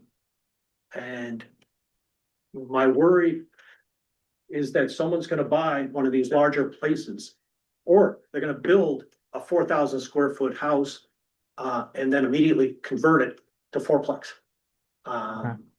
So I worry about that. What's the specific concern, Doug? Because I mean, looking at the examples that Amy shared. You're gonna see developers come in and buy an existing house on a 1 acre lot. Add, say it's a single family, I'm gonna add, it's a 1,200 foot ranch. I'm gonna make a 2,800 square foot addition. Now it's a 4,000 square foot single family, but under the regulations as proposed, I can convert that to a fourplex. I don't think you want a fourplex on a 1 acre site. Well, what about your health department, your septic and. I don't think we should rely on the health department to regulate what's happening on the density of the houses. Because we have a couple engineers here. I tell you, I think engineers will finally to be able to develop a septic system that floats. You give them, right? They get pretty creative. And a lot of these high-tech systems, I don't necessarily believe in. But they've had to be done because they have some problems that they have to figure out a way not to bring in sewers. So they come up with these high-tech systems. It scares me sometimes, some lake lots that I built on. So really, that septic's gonna work. So it's something, so I think we should take the initiative to say, this is what we think is acceptable for density and not rely on the health department to determine that. So I mean, Doug, the way that I'd written those regulations would be about conversion of residential structures over 4,000 square feet that existed at the effective date of the regulation. Which is a little bit different from what you're talking about. I was trying to describe something like more akin to the pictures that Amy was sharing, rather than blowing out a small ranch into a monstrosity. Which, by the way, ignoring the multifamily aspect of it, anyone could buy a 1,000 square foot ranch and blow it up into a monstrosity. Like that could happen tomorrow. But yeah, I would hope that the way that we'd written those regulations would avoid the worst of those fears that you just expressed. But yeah, that's a fair point. And I don't know if there's a consensus within the group to limit it to the focused development area that you've written. I think that's, Those are good. I think it's good. And it's hard because I have multiple hats. I want Woodstock to stay the way it is. And I, stay the way it was. yeah, I tell people, if you want to build a fence around Woodstock, let me know and I'll help you build it. The trouble is, the wealthy people can pretty much get over any fence that you build. And I want Woodstock to have a variety of people living in it. I don't want it just to be a wealthy suburb, or exurbitant is what they call it. So I want to have those options available, but I still want it to be a nice place to live. So that's why I thought those focused development area, it has 3 conditions. Yeah. John has it as an or, and I want it to be and. I think they need to meet all 3 conditions. So you can just look Wait, at that. So the 3 conditions that I had mapped out last time was within the sewer service district, within No. what? It doesn't have to be on a sewer service district. It has to be on a state highway. It has to be within 3 miles of the school or something within the spot. And I can't remember what the third one is. It did say on the public sewer. Or be connected. Well, and I disagree with that because we have a sewer avoidance policy in the town of Woodstock, and we're not supposed to allow anybody to attach to the sewer. So I guess I looked at the other 2, suitable for high density. Frontage on a state highway. yeah, I was looking at collector streets and within a certain distance, within as an or, you could have houses built on 198 on the Southbridge line. Again, and my house was there. That's where our first house was. We loved it, but we weren't part of Woodstock. We were part of Southbridge. Well, but there is a school, at least a schoolhouse that would be within 3 miles from there. Yes, right on the corner. It's in pretty rough shape right now. But I think one of the difficulties I have with the zoning regulations in Woodstock, and I know it's a compromise, it's not gonna be perfect for anybody. I don't think Woodstock should have had some zones. And it was hard. If we introduced zones when we first suggested zoning, it would never have happened. Because where would the zone be? It would be South Woodstock.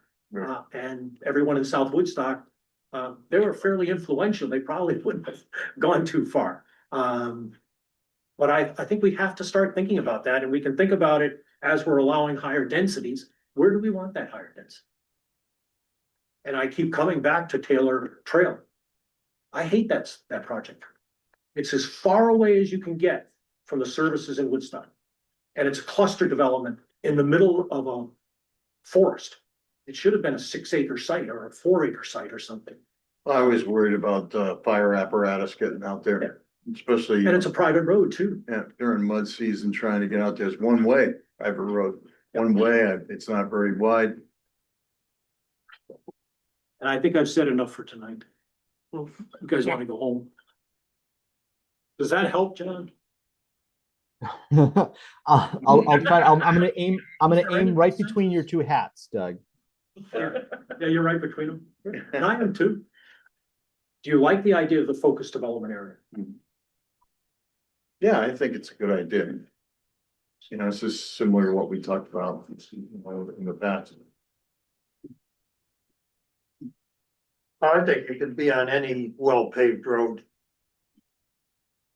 I wouldn't want it on the dirt roads, especially during mud season, but any well-paved road, like county road. I mean, That's a minor rural Great road collector. That is a collector, that's a. Yeah.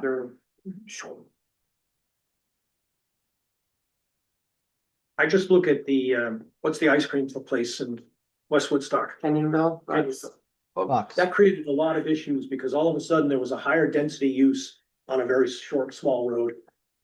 And I think if you start introducing multifamily housing, 4 units or more on a street hasn't had a lot of traffic, I think you're gonna get people upset. I think our public hearing is gonna be full. It's not even those streets, like, I've lived on Bunkie my whole life, and the traffic on that road has tripled going to the developments that are on the other side from this side of town, you know what I mean, like, it affects everybody. Over the past 30 years, that area has changed quite a bit. But Canyonville Road, at one time, that's where the milk trucks were. Yep. Wasn't there a big store, wasn't that where they make the Stovin shoes? Hold on. No, factory, yeah. Yeah, but those are gone. And then people walk to them. So do we? Doug's all done for tonight, he said. Yeah, I'm not. Did anything? I think planning commission meeting should be over at 9:30. There is a curfew. Yeah. Other commissioners have any? So I just wanna say for middle housing, I'm on board with either one unit with 4 dwellings or multiple buildings on the property. That's fine with me. I think that opens up multiple options for developers, whoever's looking to come into town. So I like that idea. And I like the idea of an expansion on something like, Wrinkle Village. I think that's a necessity. There are people that are, single that probably not gonna be dual anymore and they need a place and, it's something they can call home. Agree. Yeah. I think my mother identified 3 people to move with her into those condos, Right. because they're all had big houses. Right. Mrs. Whiteman, she had a beautiful house on one of 97, and she loved it. Mhm. And the people who moved into her house love where it freed up another space for someone else to live. Can I ask you a developer question? Sure. Are there any incentives for developers to do like over 55 developments, or do the not, because that's one of our wish lists, right? Like a lot of people would like to see that type of development in town, because there's not kids and like, that's one of the demographics we're targeting, but I'm I'll put asking. my developer hat on, Yes. and I don't like 55 and older. I think it's reverse discrimination. It's Okay. discriminating against people with children. All right, so the Beaches I condo know with that. had, because I developed it, had no restriction on age. And then, one family moved in with their grandchild, and the association got together, and 6 months later, it's now a 55 and older neighborhood. They got used to not having kids Right. there, and all of a sudden, there was a kid there. And it was just a temporary situation, and they changed to 55 and older. I don't know. Interesting. They were popular for a while, largely during the last big sort of school boom, because they were easy to permit because towns didn't object, like planning and zoning commissions didn't object because it was seniors and it wasn't going to blow up their school system. That, probably 15 years ago kind of crashed out, in part because the market shrank and there were fewer seniors in New England that wanted to live in sort of an older person enclave. And so developers started trying to go back and lift that restriction. And the other reason it was popular is because, Doug is right that it is discrimination, but it's the only type of federally mandate or federally sanctioned discrimination. You can discriminate for someone if they're older, but that's the only one, not race, not other age, not gender, not, but if they're older, that was legal. So, Yeah, yeah. 2.5 years and counting. It's amazing how it's changed. Now towns are looking for students. They're Right. looking for young families with children because they don't have their school population is dwindling. They have all those fixed costs and they don't have a school population to spread it across. Well, some of your state and federal grant money going to the schools is based on student load. Yeah. So. Well, every time they lose a student, they get less money. Yeah. John, do you need any more? Children. Input or, for you to write more stuff? Do you? Yeah, no, I have enough to do another draft, so we can go from there. I mean, if someone's got all the answers written down somewhere, I'm happy to take it, but I think I have enough to refine my draft. Yeah. John, did I send you my notes? I don't think I've ever. No, I think all you sent me was the photos. Oh, no, okay, I thought for the prior meeting, I'll send you my notes that I had, my thoughts I had originally, and you can just use them as whatever you want, use them as garbage paper. I guess they're on a big bench. Fire starter. All right. We'll move on to the next, to back up a few items here. Citizens' comments. Yeah, I know. Any citizens' comments? Okay. Or the commissioners or John, Do we have a need for special meeting on April 2nd? Is it the second? I believe. Yeah, Yeah, the first, you know, there's.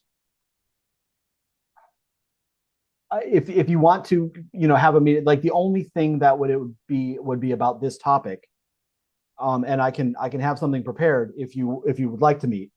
We don't currently have any new applications, so I think all this stuff can probably keep until the 16th.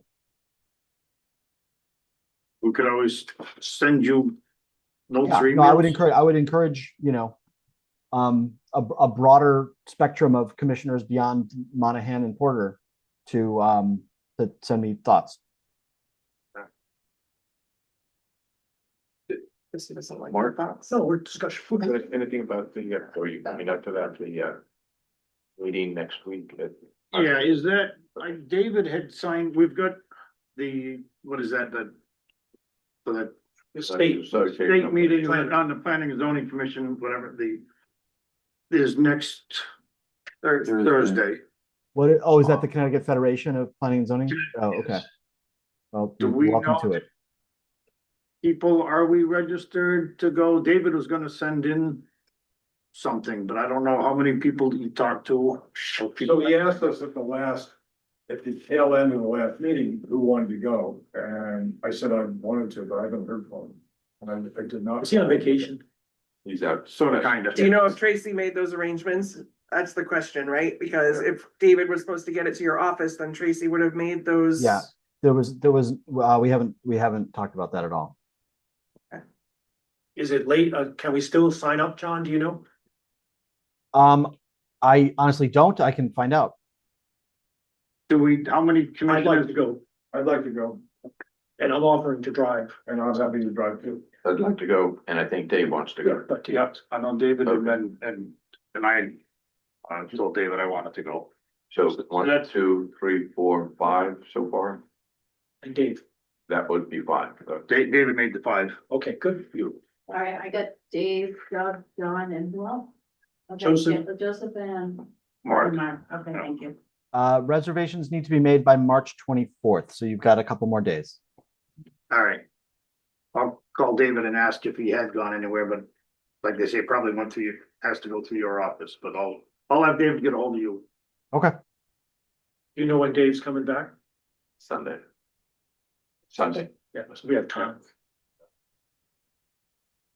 I mean, and if need be, we can probably email Attorney Burns, he is the Federation, and just let him know that there are several more that want to come, and we'll cover the payment. Okay. Say hi to All right. Delia. That's right. I think that takes us to item 12. Motion to adjourn. Second. Yes. Seconds it, or keep on going. All in favor? Aye. Opposed? Thank you, everybody.